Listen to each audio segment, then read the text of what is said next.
Welcome to the ultimate football feast of the 2020 Cup Finals here in Houston. What an absolute explosion of a night. A true goal fest, and the spotlight belongs to none other than Portugal. Right from the opening whistle, the intensity was dialed up to the maximum. Look at this defending by Wan-Bissaka at the far post, but Neto delivers a pinpoint cross. And watch this. Who else? It's João Neves, striking first for Portugal here in Houston. He might just be the smallest player on the pitch, but didn't he head that well? Absolutely majestic. What a brilliant piece of trivia too. The first time Cristiano Ronaldo played a World Cup match, João Neves wasn't even born. Probably the smartest player on the pitch, and the timing and execution of that late run from midfield was absolutely fantastic. Neto got the ball into the box quickly, and that spells major trouble for DR Congo. Portugal were far from done. Neto, full of speed out there on the flank, releases Cancelo, who delivers a wicked cross. Just look at his pace and aggression. And CR7 lights up Houston. He is officially off and running in the 2020 Cup Finals.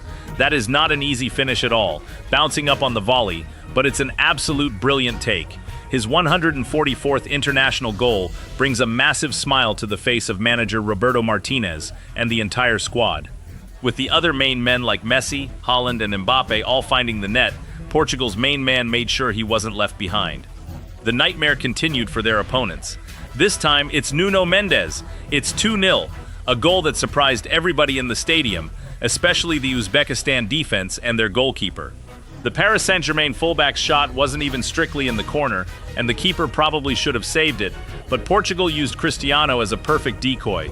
Everyone was anticipating a Ronaldo shot, caught the keeper shifting weight, and the ball snuck in. Next up, a textbook counterattack initiated by Ronaldo Vega. The space opens up, Bruno Fernandes feeds it, Neto goes sprinting down the right, and Ronaldo is charging through the middle. It's Cristiano Ronaldo for Portugal. It's 3-0. Ronaldo strikes again on an outstanding day in Houston. If you catch the replay, Cristiano actually orchestrates the build-up himself, telling Bruno Fernandes, wait, I'm gonna go out wide, before peeling off. He's literally coaching them through the play before delivering a classy finish. The speed and urgency of this Portuguese transition is simply terrifying. And they weren't stopping. From a Bruno Fernandes corner, we saw a brilliant routine straight from the training ground. A beautiful ball whipped into a quarter of doubt, where everybody converged on that exact space, making it virtually impossible for Uzbekistan to defend. It takes a deflection off Karamov and flies into the back of the net. Goal number 4 for Portugal. Shortly after, in this expanded tournament featuring a brand new round of 32, Semedo drives forward. Ronaldo is waiting in the middle. The ball doesn't reach him, but Rafael Leao comes storming onto it. And there is goal number 5, a first ever World Cup goal for the AC Milan star with a fantastic, impactful finish. The script then flipped as Colombia mounted a fierce response. Santiago Arias was deeply impressive, showcasing brilliant off-the-ball runs, driving the team forward from midfield before feeding Cordoba wide.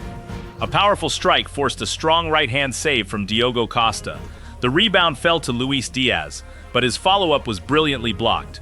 Moments later, despite Nuno Mendes lying down hurt behind the play, Colombia carried on. Another close-range effort, and that is save number 6 of the match for Diogo Costa. An absolute masterclass from the Portuguese shot stopper. But history always finds one man, Cristiano Ronaldo, standing over a penalty, a picture of absolute concentration. Ronaldo steps up and smashes it high and straight. It's 4-1 in a separate clash, marking Ronaldo's first ever goal in a World Cup knockout stage. Absolute nerves of steel to go high and slow, counting on the keeper to dive. The drama reached its peak in the dying minutes against Croatia. Rafael Leao lofts a deep, hanging ball from the left wing, effectively telling his teammates to do something with it. And boy, did Goncalo Ramos deliver. A classic center-forward goal, battling, scrapping, and leaping high between the center backs to power home a magnificent header. Portuguese persistence rewarded at the death, leaving Croatia with a very bitter pill to swallow. Meanwhile, in another breathtaking sequence, Rodri plays a beautiful, defense-splitting ball into Lamine Yamal. The youngster cuts inside onto his deadly left foot and unleashes a rocket, but once again, Diogo Costa beats it away with a brilliant, world-class save to secure the day. What a monumental day of football for Portugal. The first tactical dimension to dissect is Portugal's flank structure and late midfield surges.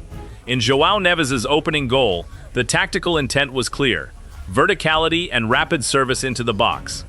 Neto's dynamic pacing on the right wing pinned the opposition back, dragging Wan-Bissaka toward the far post to cover the primary attackers. This movement created a vacant pocket of space in the golden zone, the edge of the 6-yard box. Neves, despite being the smallest frame on the pitch, demonstrated elite spatial awareness. His late run from a deep midfield line bypassed the defensive radar of DR Congo. This perfectly timed execution highlights Martinez's tactical emphasis on using advanced central midfielders to crash the box, while opposition center backs are occupied by the front line. Secondly, we must analyze the anatomy of Portugal's counter-pressing transitions and Ronaldo's on-pitch orchestration. During the sequence leading to the 3-0 goal, initialized by Ronaldo Vega, the sheer urgency of the transition completely overwhelmed the defensive block. However, the true tactical nuance lies in Ronaldo's micromanagement of the attack. He wasn't just an advanced focal point, he was actively coaching the play in real time. By gesturing to Bruno Fernandes to delay the pass, wait, while he peeled off into a wider channel, Ronaldo manipulated the defensive line's orientation. This subtle deceleration allowed Neto to stretch the right flank and opened up a central lane for Ronaldo to exploit on the return, culminating in a brilliant volleyed finish. Furthermore, Portugal's set-piece variation proved to be an invaluable tactical asset. The fourth goal from Bruno Fernandes' corner was an undeniable product of the training ground. The tactical objective here was the creation of a quarter of doubt. By delivering a high-velocity ball into a highly congested zone where multiple attackers converged simultaneously, Portugal paralyzed Uzbekistan's zonal marking scheme. The sheer volume of bodies made defensive clearance impossible, forcing the error off Karamov. This tactical diversity was mirrored in open play during Nuno Mendes' goal, where Ronaldo was deployed effectively as a decoy. The opposition's psychological preoccupation with CR7 caused the goalkeeper and defensive line to over-anticipate a shot from the talisman, leaving an uncovered near-post angle for the PSG fullback. However, the analytical narrative isn't without its critiques. Portugal's high-pressing defensive transition left vulnerable gaps at the back, which were heavily tested by Colombia and Croatia. The defensive rest structure struggled against the blistering transitional pace of Luis Diaz and the intelligent blindside underlapping runs of Santiago Arias. When Nuno Mendes was caught advanced and subsequently injured, the defensive structural integrity compromised. This forced goalkeeper Diogo Costa into an incredibly high workload performance. Registering 6 crucial saves, including a phenomenal stop against Lamine Yamal following Rodri's exquisite distribution, Costa acted as the ultimate tactical insurance policy, bailing out an otherwise exposed defensive transition. Lastly, the tactical impact of in-game management and squad depth cannot be overstated.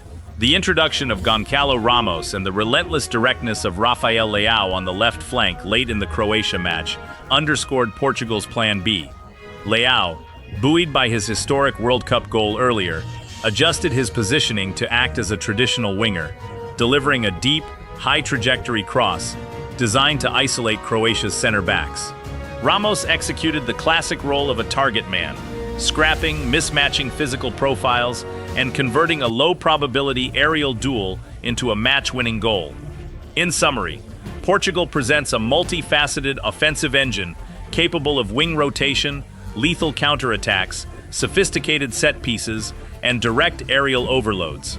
Nevertheless, as the tournament progresses into the grueling, newly implemented round of 32, Roberto Martinez must address the defensive frailties in defensive transitions, ensuring his backline does not over-rely on the elite shot-stopping of Diogo Costa against top-tier counter-attacking sides.